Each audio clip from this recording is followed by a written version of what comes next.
अस्सलाम वालेकुम, हाजिर अपने नई वीडियो के साथ। तो आज लेकर आए टॉपिक 7.2 जिसका नाम है इलेक्ट्रोकेमिकल सेल। तो शुरू में इलेक्ट्रोकेमिकल सेल के बारे में थोड़ा सा इंट्रोडक्शन दिया जाएगा, लेकिन उसके बाद पढ़ेंगे कंसेप्ट ऑफ इलेक्ट्रोलाइट्स, ठीक है। फिर उसके बाद पढ़ेंगे एक इलेक्ट्रोकेमिकल सेल जिसका नाम है इलेक्ट्रोलिटिक सेल, ठीक है, ओके। तो अभी आज थोड़ा सा इलेक्ट्रोकेमिकल सेल का थोड़ा सा इंट्रोडक्शन ले लेते हैं, जिसको हम इलेक्ट्रोकेमिस्ट्री में ले चुके हैं, लेकिन थोड़ा सा और आगे बढ़ना है, एक स्टेप और आगे बढ़ना है, ठीक है। तो आज शुरू करते हैं लेक्चर आज का। क्या होता है इलेक्ट्रोकेमिकल सेल? तो the device which convert chemical energy into electrical energy, ठीक है। ऐसी डिवाइस जो क्या करे बेटा, केमिकल एनर्जी को कन्वर्ट कर दे इलेक्ट्रिकल एनर्जी में, ठीक है ना। ऐसे ही हो रहा होता है अमूमन। केमिकल्स में के दरमियान आपस में क्या होता है बेटा, रिएक्शन होता है। उस रिएक्शन की वजह से इलेक्ट्रॉन का फ्लो होता है, इलेक्ट्रॉन का ट्रांसफ़र होता है और उससे इलेक्ट्रिकल एनर्जी पैदा होती है, ठीक है ना। तो ऐसी डिवाइस जो केमिकल एनर्जी को कन्वर्ट करें इलेक्ट्रिकल एनर्जी में, तो अक्सर व बेशतर मैंने इसकी मिसालें आपको दी हैं।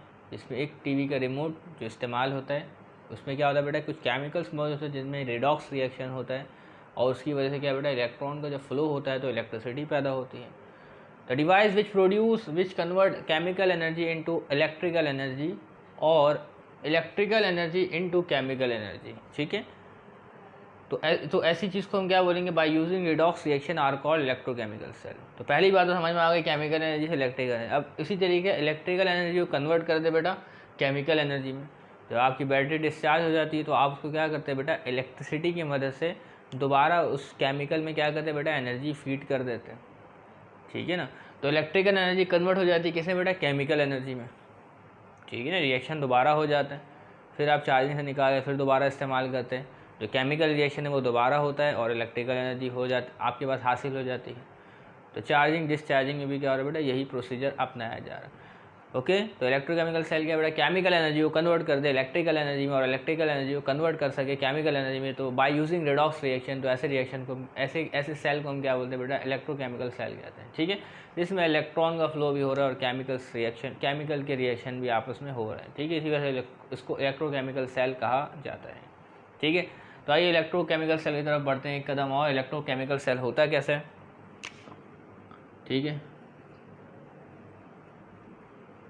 तो आइए देखते हैं। The electrochemical reaction are carried out in electrochemical cell. तो क्या है बेटा, ये इलेक्ट्रोकेमिकल सेल है, इसके अंदर कौन सा रिएक्शन होता है बेटा, इलेक्ट्रोकेमिकल रिएक्शन होता है। कौन सा रिएक्शन होता है, इलेक्ट्रोकेमिकल रिएक्शन। कहाँ होता है बेटा, एक इलेक्ट्रोकेमिकल सेल के अंदर होता है, ठीक है ना। यानी इसी के अंदर इलेक्ट्रॉन का फ्लो होता है, ठीक है। इसी के अंदर जो केमिकल्स हैं वो आपस में रिएक्शन करते हैं, तभी इसको क्या कहा जा रहा है बेटा, electrochemical cell, okay. It consist of 2 electrodes, ठीक है। 2 इलेक्ट्रोड्स पर बेस करता है, ठीक है ना। इसको क्या बोलते हैं बेटा, इलेक्ट्रोड्स बोलते हैं। जो मेटल के जो 2 डिप हुए हुए होते हैं बैटरीज में, 2 टर्मिनल होते हैं। क्या होता है बेटा, 2 टर्मिनल, ठीक है ना। अक्सर आपने देखा होगा इसको। तो इसको क्या कहते हैं बेटा, इसको कहते हैं इलेक्ट्रोड्स, ठीक है। छोटा बड़ा बन गया इसका मतलब। It consist of 2 electrodes. अब इन 2 इलेक्ट्रोड्स किसके होते हैं बेटा, मेटल के होते हैं। और इन दोनों इलेक्ट्रोड्स में क्या होता है बेटा, रिडॉक्स रिएक्शन होता है। अगर एक में ऑक्सीडेशन हो रहा है तो दूसरे में क्या होगा बेटा, रिडक्शन, ठीक है ना। समझ में आ रही बात। तो इन दोनों क्या होता है बेटा, इलेक्ट्रोड्स में क्या होता है बेटा, रिडॉक्स रिएक्शन होता है। अगर एक में ऑक्सीडेशन हो रहा है दूसरे में रिडक्शन होगा। फिर भी इनका भी कुछ मैकेनिज्म है, लेकिन उस मैकेनिज्म को आज नहीं देखेंगे, उस मैकेनिज्म को अगली वीडियो में देखेंगे जब इलेक्ट्रोलाइटिक सेल पढ़ेंगे। तो ये क्या बेटा, एक इलेक्ट्रोकेमिकल सेल है जिसमें 2 इलेक्ट्रोड होते हैं। The electrode at which oxidation take place, उस इलेक्ट्रोड पर जहाँ पे ऑक्सीडेशन हो उसको क्या बोलेंगे बेटा, एनोड। मिसाल के तौर पर अगर यहाँ ऑक्सीडेशन हो रहा है, अगर यहाँ क्या हो रहा है बेटा, ऑक्सीडेशन, तो ये क्या होगा बेटा, एनोड, ठीक है। जहाँ पे ऑक्सीजन हो वहाँ पे क्या होगा बेटा, एनोड। समझ में आ रही बात। और इसके अलावा क्या बेटा, अगर जहाँ पे रिडक्शन हो वो क्या होगा आपके पास, कैथोड। सोचिए यहाँ रिडक्शन हो रहा है तो इसका नाम क्या होगा बेटा, कैथोड। समझ में आ रही बात। इसको याद करने का तरीका है ये रेड कैट, ठीक है। यानी यहाँ पे क्या है, रिडक्शन कैथोड पर, ठीक है। और अगला है एन ऑक्स। ऑक्स इसको बोलते हैं बेटा, बछड़े को बोलते हैं, बछड़े को, ठीक है ना। तो रेड कैट एन ऑक्स। तो रिडक्शन कहाँ होता है बेटा, कैथोड पर, और एनोड पर क्या होता है बेटा, ऑक्सीडेशन। एनोड पर क्या होता है, ऑक्सीडेशन। खैर ओके, क्लियर है। The electrode at which oxidation take place is called anode and the electrode at which reduction occur is called cathode. यहाँ तक बातें क्लियर है। अभी कोई डिटेल में जाएंगे, सिर्फ बेसिक इंट्रोडक्शन देख रहे हैं, लेकिन इस वीडियो में हमें पढ़ना है कंसेप्ट ऑफ इलेक्ट्रोलाइट्स। ठीक है, इलेक्ट्रोलाइट्स क्या होता है, इलेक्ट्रोलाइट्स की तरफ भी बढ़ते हैं अभी थोड़ी देर में। ठीक है, the reaction occurs at each electrode is called half cell reaction. एक रिएक्शन इधर हो रहा है, ठीक है, फिर एक रिएक्शन इधर हो रहा है, तो ये क्या कहलाएगा बेटा, हाफ सेल रिएक्शन। क्या कहलाएगा, हाफ सेल रिएक्शन। और ये क्या कहलाएगा बेटा, हाफ सेल रिएक्शन। और जब इन दोनों रिएक्शंस को हम मिला देंगे ऑक्सीडेशन और रिडक्शन को, तो आपके पास एक नेट रिएक्शन आ जाता है। ठीक है, अगर आप मेरी वीडियो पिछले फॉलो करते हुए आ रहे हैं तो आपको ये बातें समझ में आ रही होंगी। Okay, the overall cell reaction is the combination of two half cell reaction. तो ओवरऑल रिएक्शन चाहिए, नेट रिएक्शन चाहिए, तो इन दोनों के सेल रिएक्शन को, हाफ सेल रिएक्शन को आपको सम करना पड़ेगा, तो आपको ओवरऑल सेल रिएक्शन मिल जाएगा। ठीक है, तो each electrode in this contact with the battery. ठीक है, तो हर इलेक्ट्रोड बैटरी से जुड़ा हुआ है और इलेक्ट्रोलाइट में मौजूद है। किसमें मौजूद, इलेक्ट्रोलाइट। तो बैटरी के अंदर बेटा एसिड्स होते हैं, बेसिस होते हैं या सॉल्ट होते हैं, एसिड होते हैं, बेसिस होते हैं या सॉल्ट होते हैं। आपने उमूमन सुना होगा एसिड्स के बारे में। ठीक है ना, तो जो इलेक्ट्रोड्स है क्या है बेटा, मेटालिक इलेक्ट्रोड्स, ये डिप होते हैं किसमें, इलेक्ट्रोलाइटिक सोल्यूशन में। ठीक है ना, इलेक्ट्रोलाइटिक सोल्यूशन में, और कनेक्ट होते हैं बेटा बैटरी से। ठीक है, तो each electrode in the contact with battery and electrolyte is present in cell. ऐसे ही है ना, बैटरी के दो टर्मिनल्स होते हैं, आप जानते ही होंगे।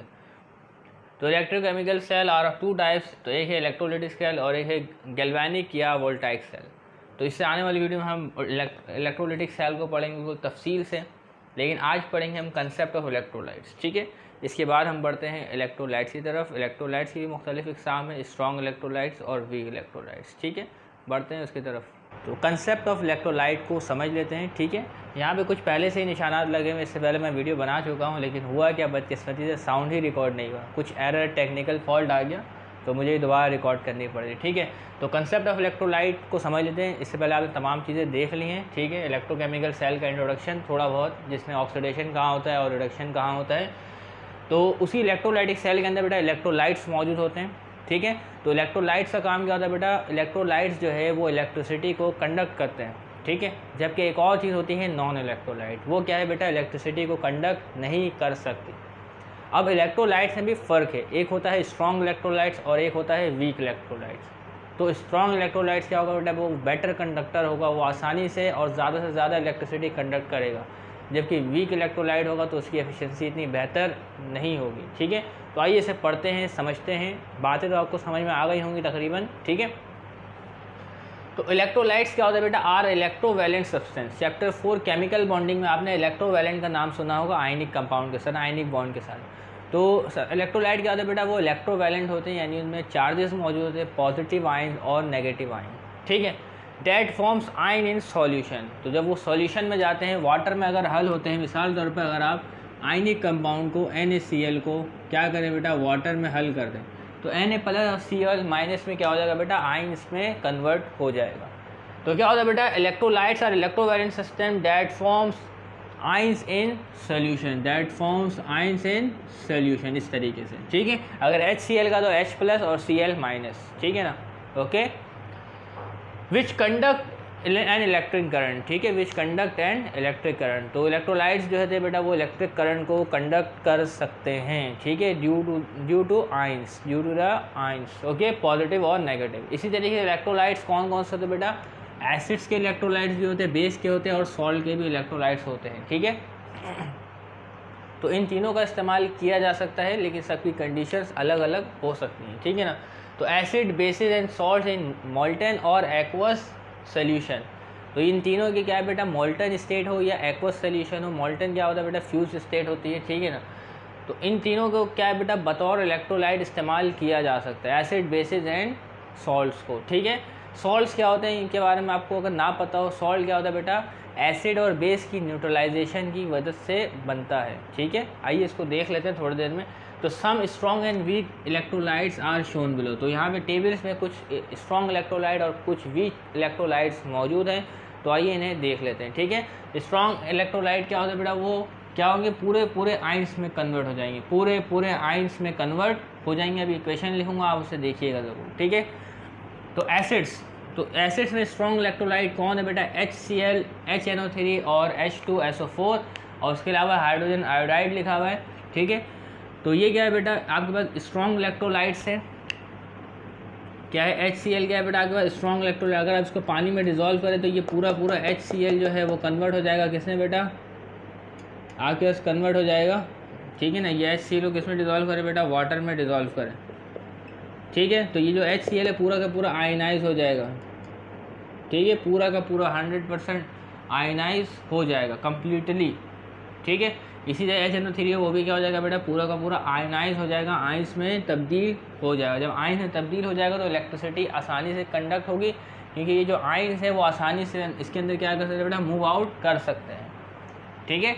तो HNO3 और H2SO4 हाइड्रोजन आयोडाइड ये सब क्या है बेटा, स्ट्रॉन्ग इलेक्ट्रोलाइट आपके पास मौजूद है। इसके अलावा जो है बेटा वीक इलेक्ट्रोलाइट एसिड्स में, तो ये एक एसिड है एसिटिक एसिड, तो सिर्फ इसी की मिसाल लिखेंगे। एसिटिक एसिड इसका फॉर्मूला है CH3COOH।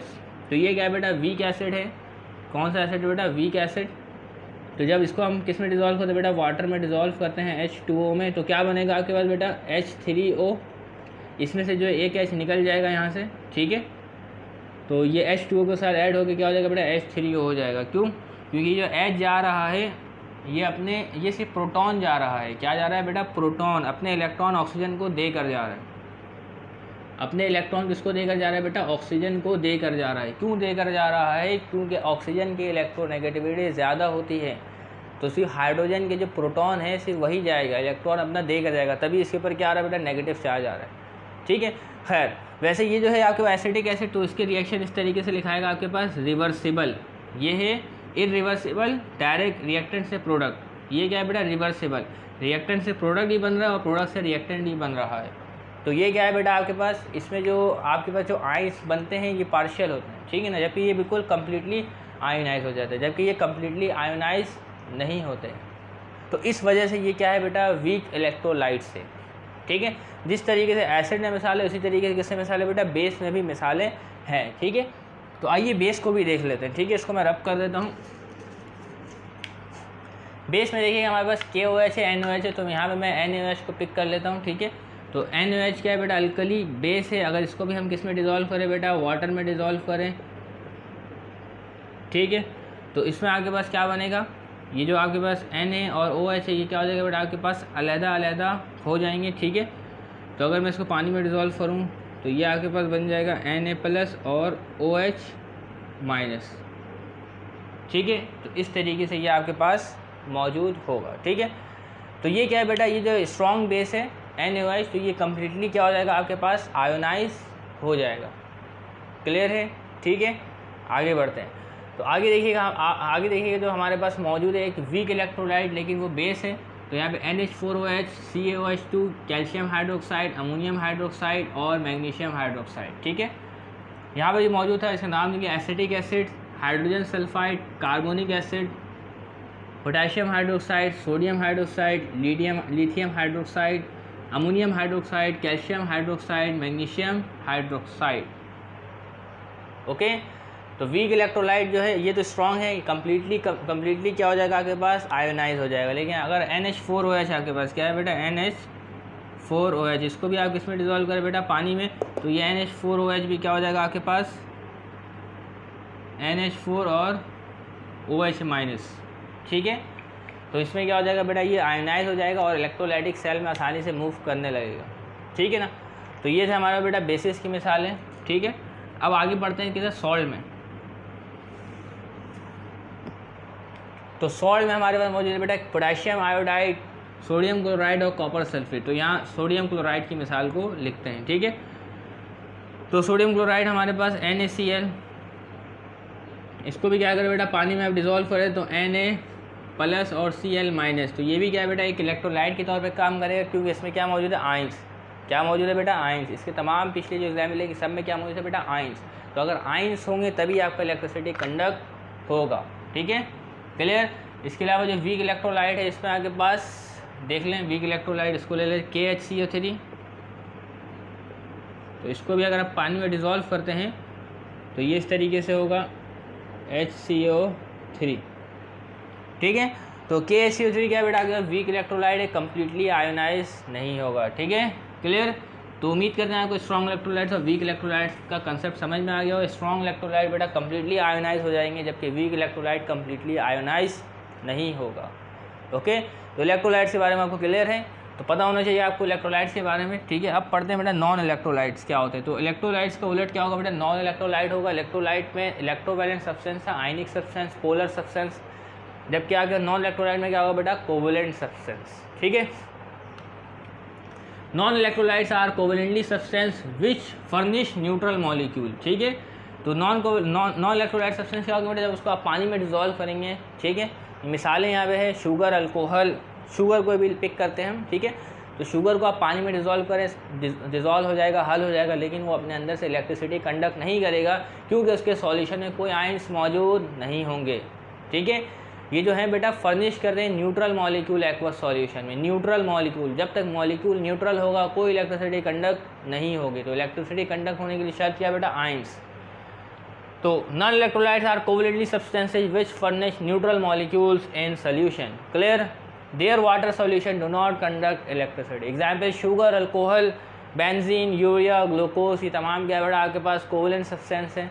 ठीक है, तो ये क्या बेटा इलेक्ट्रिसिटी कंडक्ट नहीं कर सकते, तो ये न्यूट्रल मॉलिक्यूल को प्रोड्यूस करेंगे। तो न्यूट्रल मॉलिक्यूल के पास कोई चार्ज नहीं होगा, तो नो इलेक्ट्रिसिटी कंडक्शन। क्लियर, तो उम्मीद करते हैं तमाम बातें आपको क्लियर हो गई होंगी।